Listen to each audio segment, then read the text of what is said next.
In 1957, whilst waiting outside at a bus station for a bus, a nurse got attacked by a man in a long coat with a rubber mask. She was clubbed across the back of the head, dragged into a nearby field and assaulted. The same man then quickly followed up on this, as on the March of the same year he then attacked another lady as she got off just after getting off the bus on her way walking home in Trinity. He then followed that up again in July when he attacked a 31-year-old, and again in October when he attacked a 20-year-old. And so began the over a decade-long reign of Edward Paynell's fear that he had over the island of Jersey, or as he came to be known, the Beast of Jersey. This is Adventure 82, and today we're going to look at how the Edward Paynell story came to be.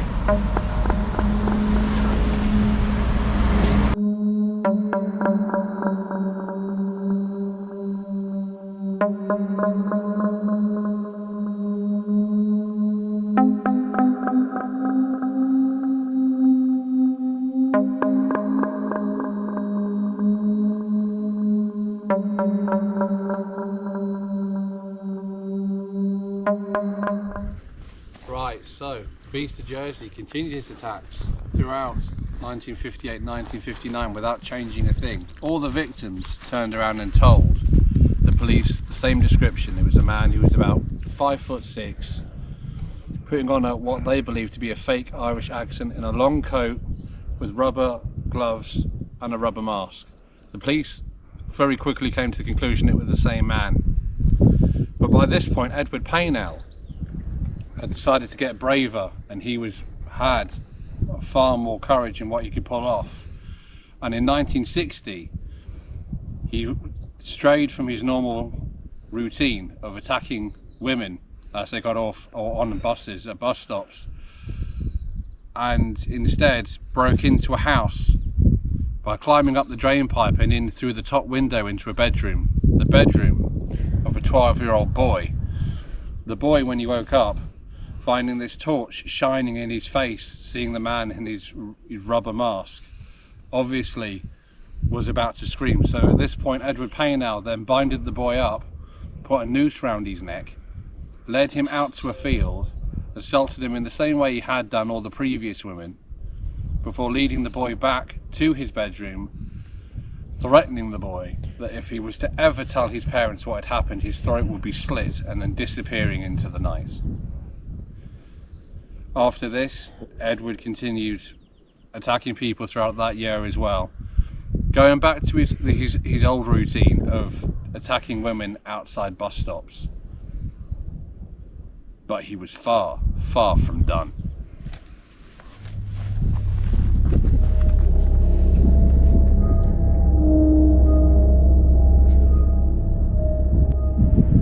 Going further on into 1960, Edward Paynell then went on to attack a lady in her house. He broke into her house, and the lady went downstairs because she thought she'd heard a noise.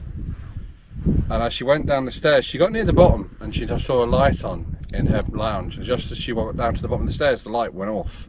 So at this point, the lady realised she wasn't alone, and she went to call the police on the phone in her hallway.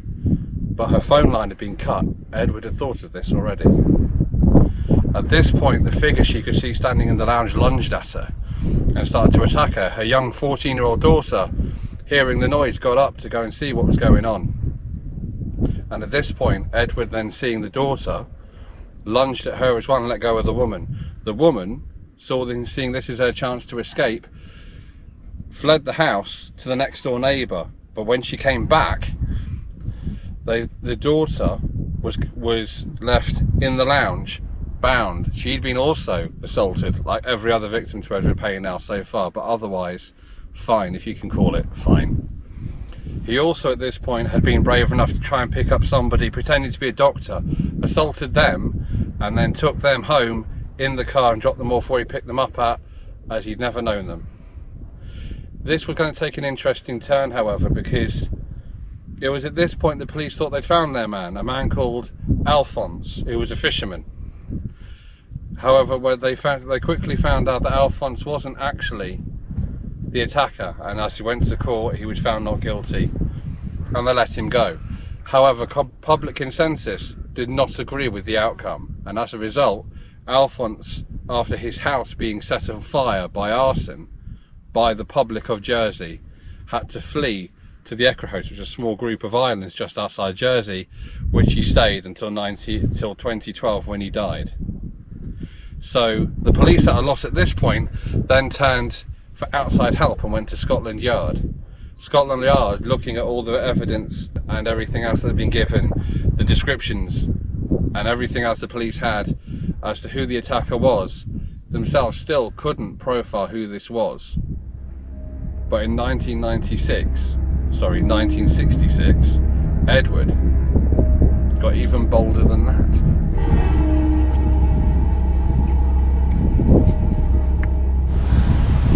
So, like I said, 1966, Edward was about to get braver. The cause for this bravery, before I tell you how he got braver, is the fact that during the Scotland Yard exercise of trying to find out who it was, and the states of Jersey trying to find out who it was in those early days of the 60s, they called in all the men from Jersey to have their fingerprints taken, but they made it optional. 13 men refused to have their fingerprints taken. One of them was Edward. He wasn't that stupid. It's also worth noting out that Edward, at the same time that he was doing these things, was also helping his wife look after children in Haute de la Garenne, which at that time was a children's home. A children's home that somebody else, who's also very famous for doing the same things, used to visit, a man called Jimmy Saville. They had a lot in common, and not in a good way. However, back to 1966, at this point Edward decided to write a letter to the police. I'll read that to you, it's actually on here, hang on. He put, "My dear sir, I think that it's just time to tell you that you are just wasting your time, as every time I have done what I always intended to.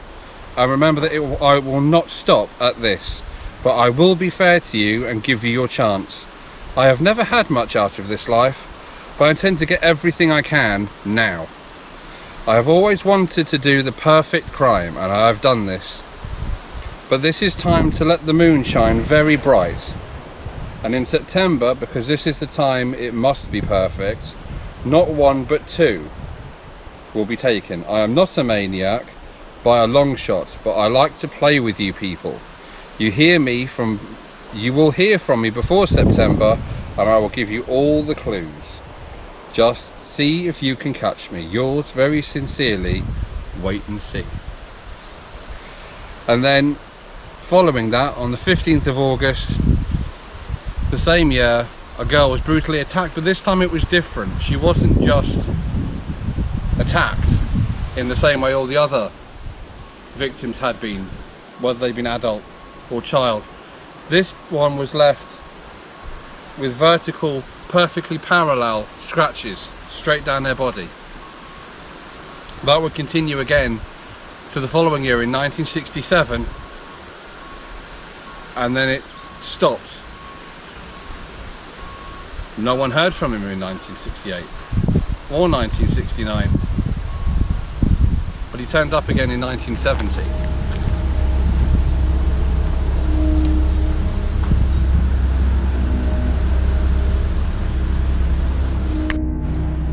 So in 1970, Edward returned again, and this time he attacked a 15-year-old who, very similar to all the other children, had his house broken into, found himself with a torch shining in his face, and was bound up, taken outside.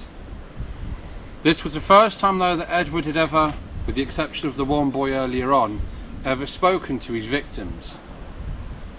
And after assaulting the boy and attacking him, he led him back to his bed again before reminding him that if he was to tell anybody, that it wouldn't be him he'd come back for, it'd be the boy's mother and father.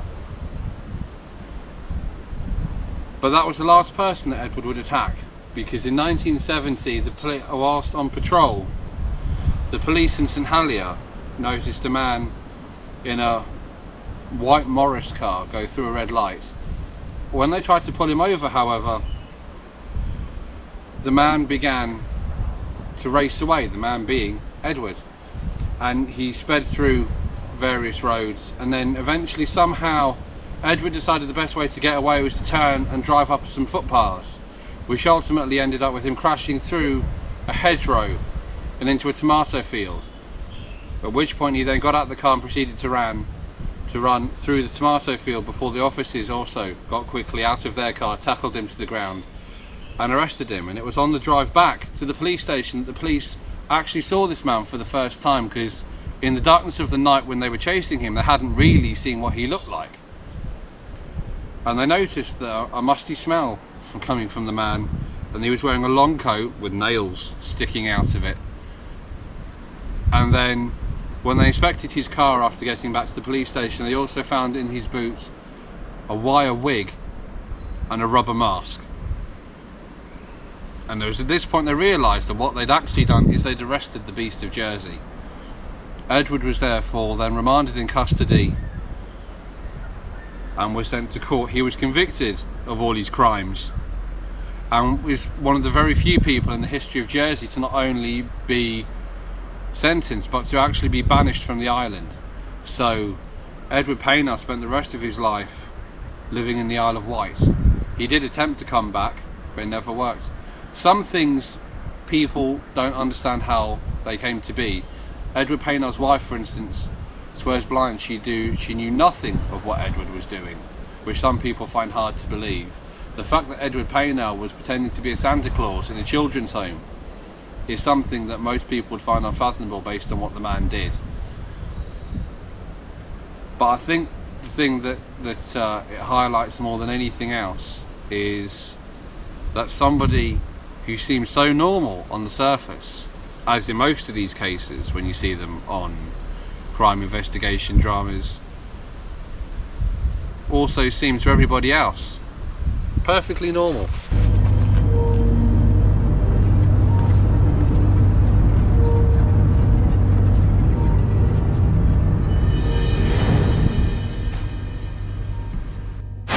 Right, so I hope you enjoyed that, a look into Jersey's darker side. A lot of people see Jersey as one of the very safe places to live, and for the most part it is, but it still has its dark sides every now and again, just nowhere near as often as many other places would. But the fact that someone could get away with something for so long in such a small island, for a lot of people, boggles the mind. Now, as I mentioned in the previous video, I don't know exactly when I'll upload another video. I will hopefully have a few more recorded before we go, and I'll put those up for you as and when I've done them, or edit them, should I say. I want to thank all the people who've given me or donate to the channel to buy me a coffee. I want to thank all the people who've subscribed, and for now, from me, until the next time, it's goodbye. And I'll leave you for now with something far more, positive than the thoughts that Mr. Paynow left us with, are far more not interest necessarily, but definitely more pretty. The newly cleaned and refurbished waterfall at Winston Churchill Park. Until next time, I'll see you then.